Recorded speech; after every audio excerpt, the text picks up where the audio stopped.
최근 비트코인이 다시금 상승하고 있어요. 솔직히 이 정도까지 올라오리라 생각을 하지도 못했습니다. 물론 매일 달러 대비 비트코인의 시세를 항상 모니터링 하고는 있지만 하염없이 올라가는 흐름 속에서 배가 아프지 않다면 거짓말이겠죠. 약 1년 반 전에 아마 대부분의 사람들은 대한민국의 국민들을 감기어리게 만든 비트코인을 아마 기억하실 겁니다. 심지어 초등학생에서 고등학생까지도 비트코인에 참여할 만큼 온 국민들의 비트코인의 열풍으로 세계적으로 김치 프리미엄이라는 이야기까지 나왔었어요. 그러니까 그때 당시에 제 주인들도 몇 억을 벌었니, 몇 천을 벌었니 상당한 수익을 번 분들도 많았죠. 그러다가 18년부터 꺾이기 시작하더니 비트코인으로 인해 자살하는 사람까지 나오기도 합니다. 그러다가 18년 말까지는 폭락을 이어오다가 또 최근에는 정고점을 향해 가파르게 다시 오르고 있는 모양입니다. 그럼 과연 지금이라도 늦지 않았고 지금이라도 당장 투자를 하는 게 올바른 판단이 되는 걸까요?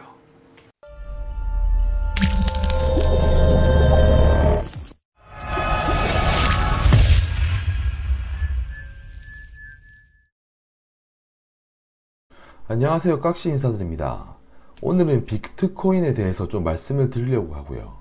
비트코인이 3천만원인 이 18년 초에 정고점까지 갈 수 있을까라는 주제로 이야기를 한번 해볼까 합니다. 평소 비트코인에 관심이 있는 분들은 주의 깊게 한번 들어주시면 될 것 같고요. 비트코인은 사실상 과거 사례가 많이 없기 때문에 분석이 매우 힘든 편인데 그래도 제 생각을 정리해서 말씀을 드리려고 오늘 하는 것이고요. 영상을 시청하시기 전에 구독과 좋아요는 한번 꼭 부탁드립니다. 감사합니다. 다시금 비트코인의 강풍이 이어지는 걸까요? 최근 들어서 비트코인이 아주 무섭게 다시 상승하고 있어요. 사실 이런 흐름을 예측이나 했다면 단기간에 매우 큰 돈을 벌 수가 있었겠죠. 그리고 이 영상을 보시는 분들께서도 비트코인을 연초에 투자하신 분이라면, 그리고 줄곧 바닥에서 비중을 늘려 존버하신 분이라면 현재 큰 수익을 거두고 있으리라 생각이 듭니다. 사실 저는 비트코인은 단 1원도 매수해 본 적이 없고 다만 매우 흥미로운 지표로서 그 경과를 지속 모니터링하고 있어요. 그래서 오늘은 다소 제 생각에 빗대어 말씀을 드리려고 하고 다소 소설을 좀 써볼까 하니 그냥 이런 놈은 이렇게 생각하는구나 하고 받아들이면 될 것 같습니다. 그래서 오늘의 부주제, 비트코인이 다시 올라갈까 내려갈까, 솔직히 예측을 하는 것은 불가능하지만 소설을 좀 써보기로 하겠습니다. 그런데 최근 비트코인의 상승은 미국과 일본의 자금이 주도하는 것으로 알려져 있고 미국의 달러화가 무려 77.41%, 그리고 뒤를 잇는 것이 엔화가 13%로 2위를 차지하며 사실상 이 둘의 통화가 거의 90%를 육박하면서 사실상 이번 상승은 18년 초의 강풍과 달리 김치 프리미엄 없이 진행되고 있다는 점이 특징이에요. 그래서 그런 건지 이번 상승장이 이 18년 초와 달리 국내 언론도 그렇고 그렇게 호들갑 떨 정도로 이슈가 많이 되고 있지는 않은 점이 좀 차이를 띠는 것 같습니다. 그리고 지금은 좀 지난 이야기이긴 하지만 소프트뱅크 손정희 회장은 비트코인으로 무려 1,400억대의 손실을 기록했다는 뉴스 기사도 비트코인에 평소 관심이 있고 검색을 해보신 분이라면 익히 아실만한 내용이라고 생각이 듭니다. 그리고 언론을 통해 밝혀진 자료를 보게 되면 17년 말쯤에 매수를 하여 이 18년도에 매도를 했다고 하니 매수 혹은 매도 시점이 이 정도 시가 수준이 아닐까 생각이 듭니다. 그래서 이런 손정희 같은 투자 명인도 이 비트코인의 감기 어린 상승에 늦었다고 분명히 생각을 했을 거지만 더 늦지 않고 싶어서 매수 버튼을 안 누를 수가 없었겠죠. 그래서 이런 걸 보면 손정희 회장 같은 이 투자 명인도 이런 비트코인의 강풍에 눈이 멀어서 이 매수 버튼을 누른 걸 보면 어쩔 수 없는 그도 인간일 뿐인 것 같습니다.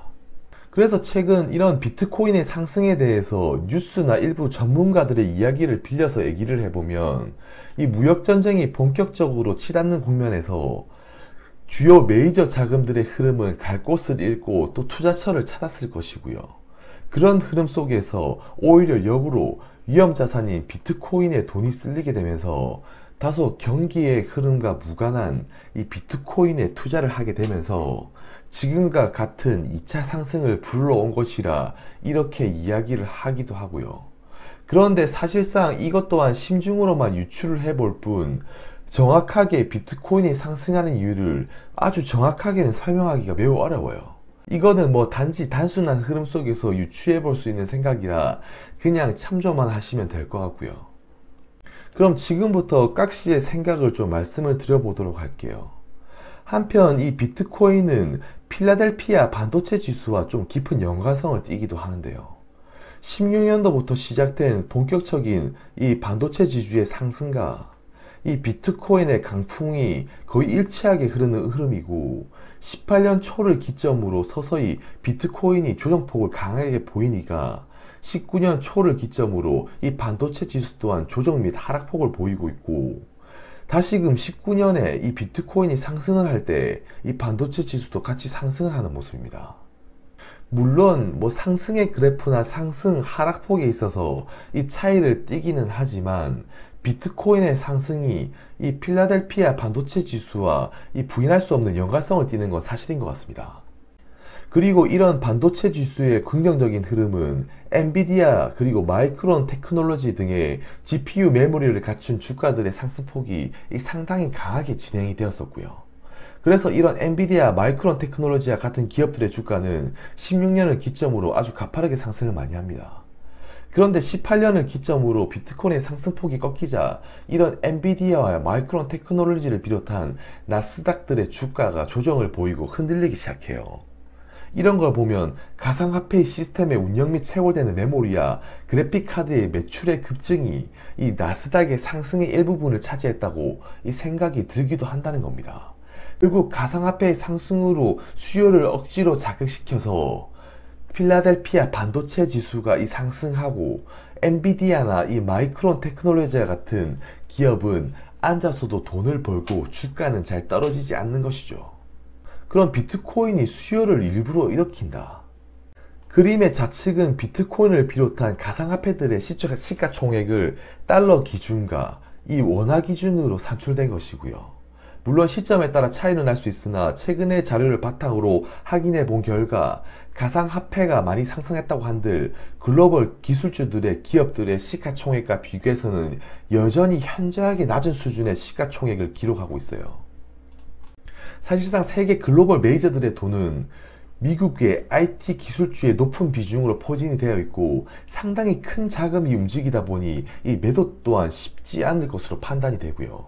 메이저가 조금만 비중을 낮추더라도 주가는 폭락하기 쉬워지는 것이죠.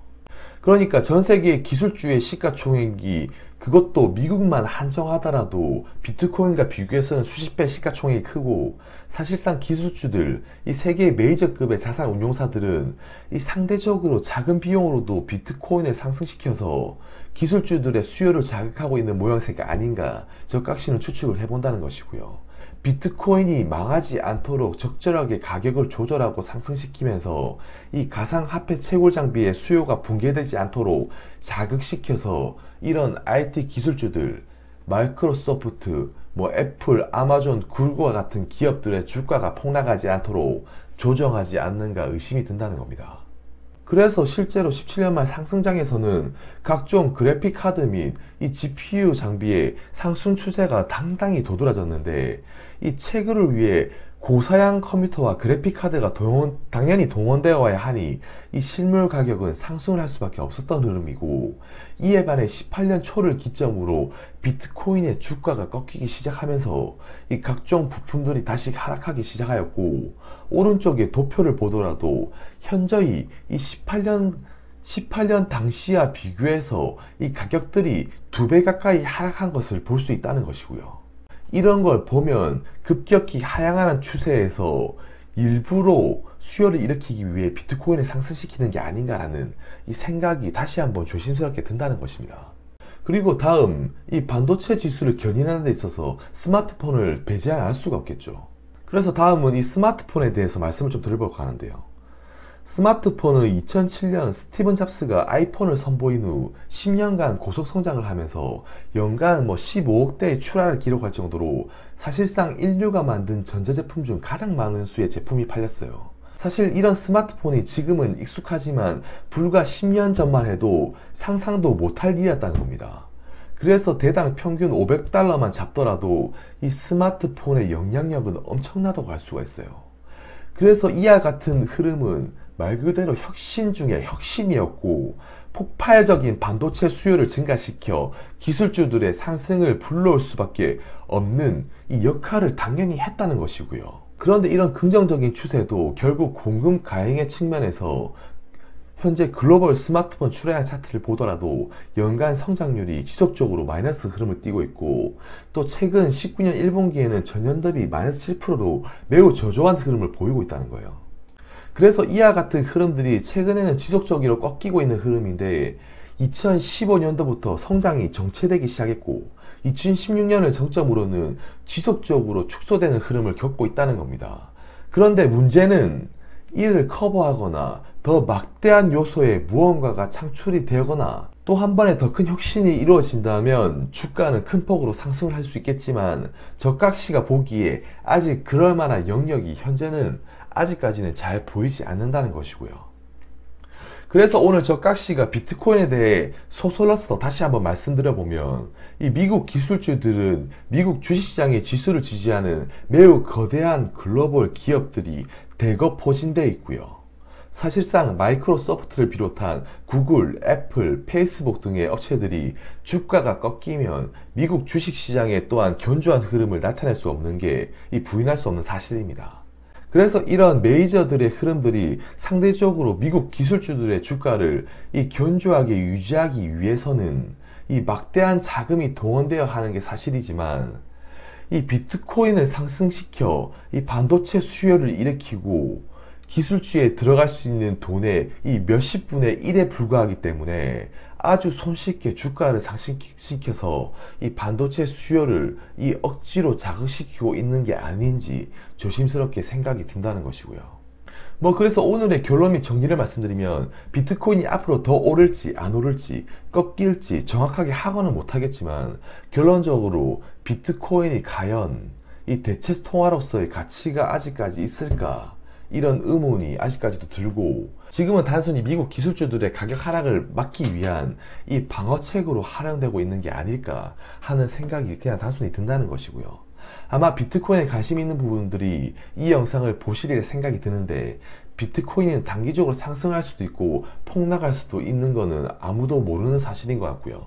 하지만 그 실체는 분명하게 이 허상에 불과하다는 게 제 입장이고, 지금까지도 그랬듯이 비트코인은 투자하지 않는다는 게 제 결론입니다. 오늘 준비된 영상은 여기까지고요. 끝으로 영상이 유익하셨다면 구독과 좋아요 한번 부탁드리고 또 물러가고 다음 시간에 또 뵙도록 하겠습니다.